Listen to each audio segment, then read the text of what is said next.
Hello and welcome back to another episode of the Chicago White Sox March to October, and today it is starting out in a very big way. Somehow, in this offseason, we were able to keep Colson Montgomery in the minors. I thought for sure he'd be on the big league squad to start the year. I thought he'd be wasting away on the bench, but that is not what happened, and he's gotten some development to start this year in AAA. He's been having a really good season in AAA, and because of what we're doing today, that makes having him in AAA insanely valuable, because today we get a chance for another Colson Montgomery fast track. We fast tracked him last season. That's actually how he became an A potential, because he was a B potential this whole time. But we did good enough in his fast track to get him up to an A. We also got him a big attribute boost, so he's up to an 81. But since he's still in the minors, we get a chance to fast track him again. And the reason that's so big is because after the fast track, we will most likely get the chance to call him up, which would then be a second attribute boost.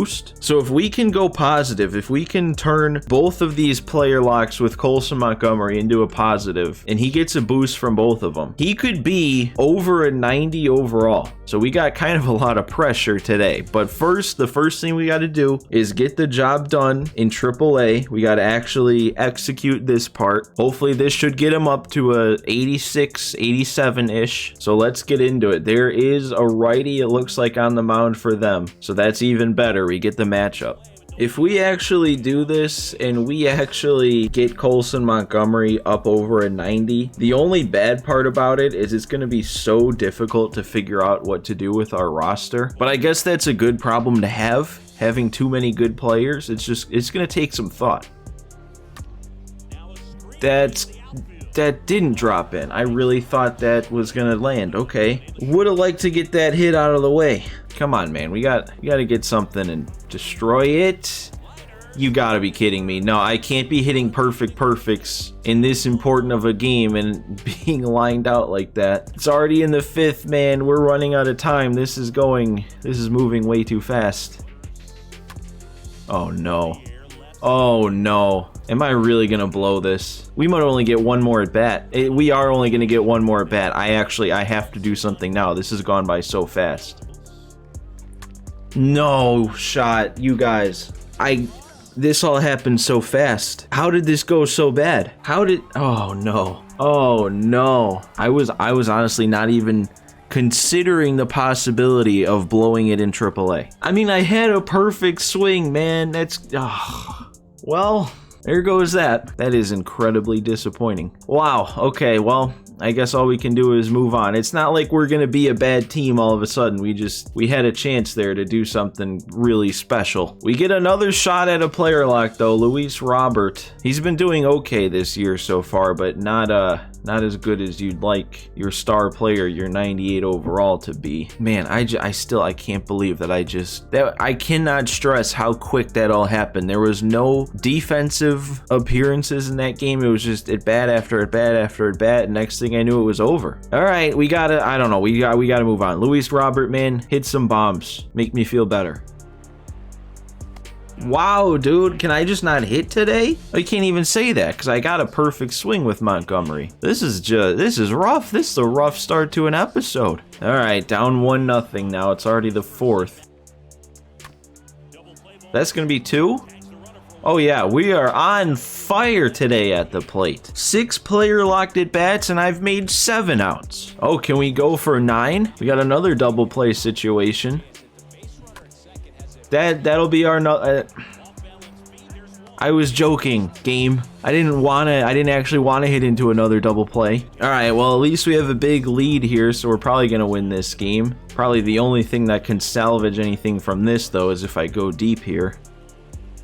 Nope, I'm just gonna strike out again on a pitch right down the middle. This is unbelievable. I've blown 2 important player lock missions here, moments, whatever you want to call them, just within 15 minutes of sitting down to play. All right, well, what's coming next? You want to throw another player lock my way? See how I can mess that one up? We're still winning games, though, despite how bad I am. I think we're on a decent winning streak, actually. We are a nice 6-game winning streak here, and I've done nothing but nothing. We're gonna have to actually score in this one to win though. So I'm going to have to do something. I'm going to have to figure it out here. Adam Engel coming up with 2 on. I don't think he is coming up with 2 on, actually. Actually, you know what? I will. I'll stick with Engel because I don't know if I want to take another at-bat with Luis Robert. We'll let him have his off day.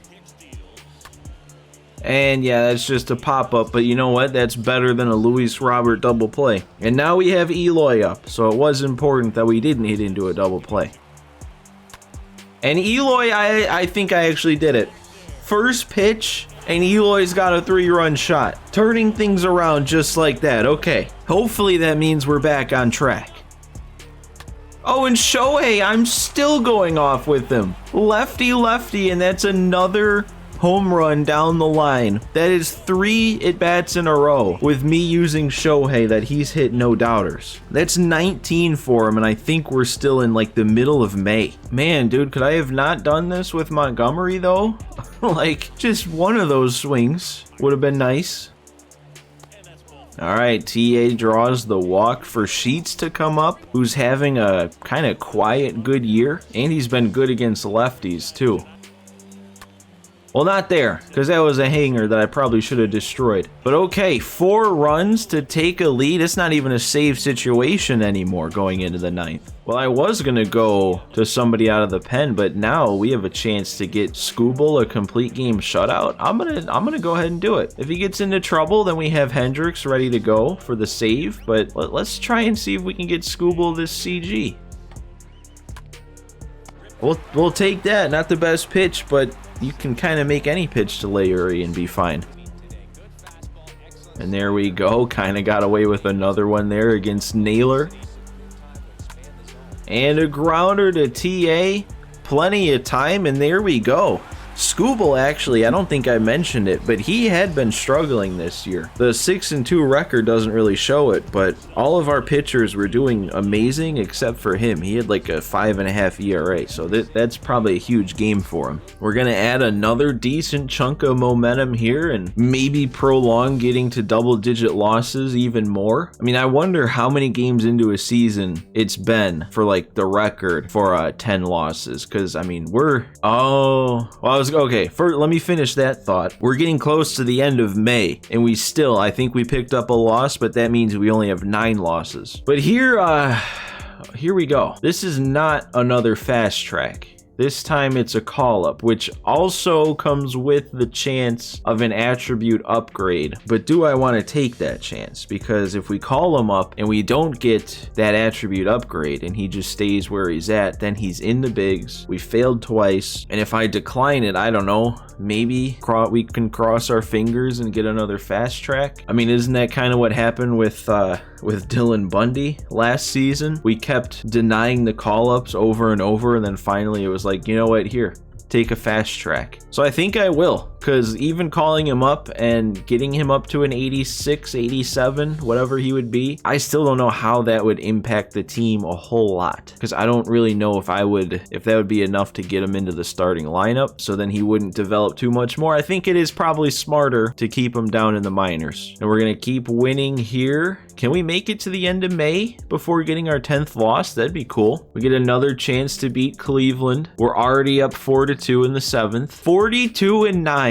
Unbelievable. 51 games in, and we still don't have double-digit losses. You know what? I actually haven't looked around at the other league like at all this season so far. So let's take a glance. Wow, Red Sox and Orioles tied. Orioles are 29th ranked. They're the 2nd worst team. The Blue Jays, they're highly ranked and they're under 500. That's a weird division. In the West, it's the Mariners in control. The Astros ranked 4th are 500. All these higher ranked teams. The Rangers ranked 10th, and they're comfortably in last place. This is weird so far. This is an interesting season. In the NL, oh man, look at the Braves. Wow, they are not too far behind. I thought I'm having this crazy, historic, not at all realistic or possible season. season, we might have to take a look at them more in depth, because kind of like at this point last season when it was the Padres that we were destined to face in the World Series, and then we did. This year it might be the Braves. Brewers winning in the Central, Pirates in second place, and the Reds, they're under 500, ranked 6th. And the Cardinals ranked 8th.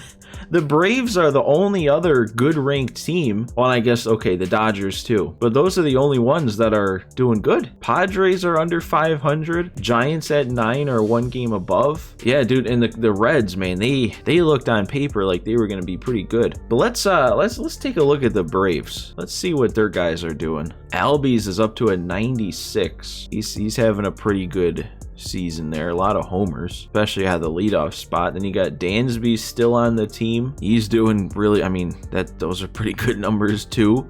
Acuna is obviously going to have good numbers. Dang, dude. And then Riley, it doesn't let up. He's not doing probably as good as he could be. It's back-to-back years with over 40 homers, so he's kind of off pace a little bit. But it's not like he's been bad. Man, I guess in terms of the wins above replacement, he might actually be better than the last 2 seasons. Then Matt Olson, he's going off. Does it let up? When does it let up? Urshela? Nope, it doesn't let up yet. He might be their best player. 18 bombs for him. How about with Mitch Haniger? Does that one let up? No. How about with Jorge Alfaro? No. It doesn't let up there either. This guy can't be doing as good, right? There has to be some weak spot, and it has to be Landon Stevens. I mean, you can't really say that's a weak spot. That's still pretty good numbers, but compared to everyone else being like over 300, it seems. This might be, we'll have to look at the pitching, but offensively, I hate to say it, you could make the case they are just as good, if not better than us. I don't think there's been a single team that has even been comparative to us. This Braves team is right up there with us. Their backups overall have actually like barely played.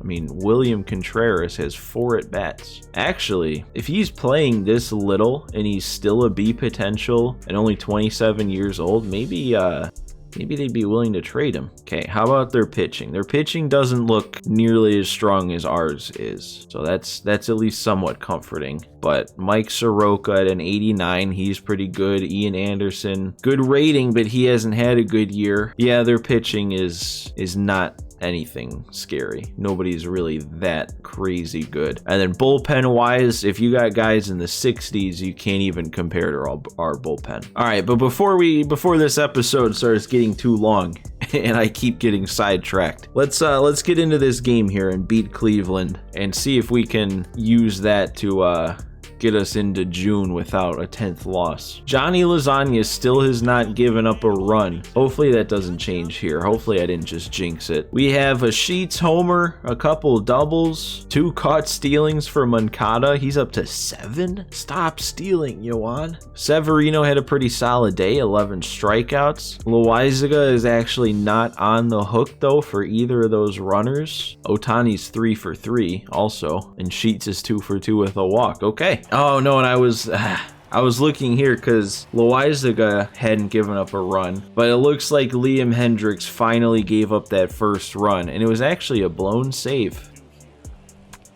Let's not let that end up there. Come on. Oh, they're gonna go? Come on. Oh, that's Leury. Okay, that makes more sense. Ohtani coming up to the plate with a perfect day. I've hit 3 home runs in his last 3 at-bats. Can we keep that going? Oh, that would have been it. That was way slower than I was ready for. Maybe I need to take some time to look at like pitch speeds. Yeah, if I would have paid attention to this, I would have known that was gonna be that slow. Oh, that's hit well. I don't think that's got enough to leave here though. Yeah, not even over his head. I didn't even get a look at the PCI. What was that looking like? That wasn't too bad. Oh, dang. Oh, no. Oh, God. Okay, well, I just took that strike 3 there, but I also just noticed that my recording has been paused for like a long time now. All right, we should be good now. I don't know what I'll have kept in and what I won't have, but I realized in the middle of that last at bat that my recording froze all the way back when we were looking at standings. So a lot of the last maybe 5 to 10 minutes that you've seen has been recording straight off the PS5, which I hope works. But we're good now.